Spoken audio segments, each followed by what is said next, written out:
एक छोटा सा गांव था, नाम था मोहनपुर। उस गांव में एक 200 साल पुराना कुआं था। लोग कहते थे हर रात उस कुएं से एक रोती हुई लड़की की आवाज सुनाई देती है।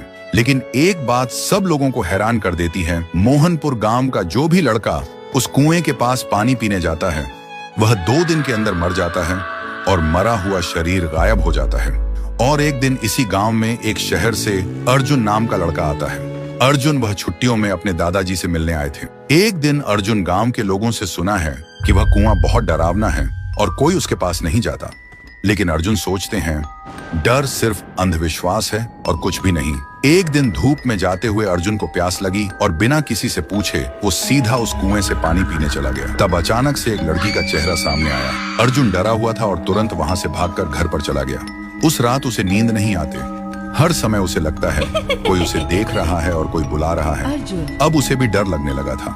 फिर सुबह अर्जुन ने एक बुजुर्ग से पूछा, चाचा ये कुआं इतना डरावना क्यों है? चाचा ने बोला, यह कुआं बहुत पुराना है।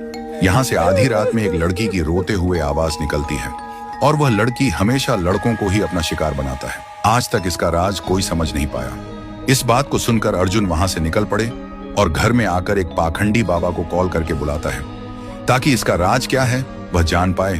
और आखिरी दिन पाखंडी बाबा आता है और गांव के सभी लोग इकट्ठा होता है। पाखंडी बाबा उस कुएं को देखकर कांपते हुए कहता है कि यह तो बहुत ही भयानक है। कुएं के अंदर जो भी है उसको पकड़ना मेरे बस के बाहर है।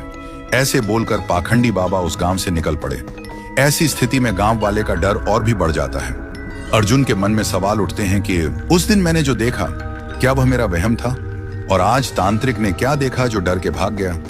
आखिरी दिन अर्जुन आधी रात में कुएं के पास एक पेड़ के पीछे छुप जाता है। अर्जुन देखा है कि कुएं के अंदर से एक अजीब सा रोने वाला लड़की का आवाज सुनाई देता है और तभी कुएं के अंदर से एक लड़की बाहर निकलती है।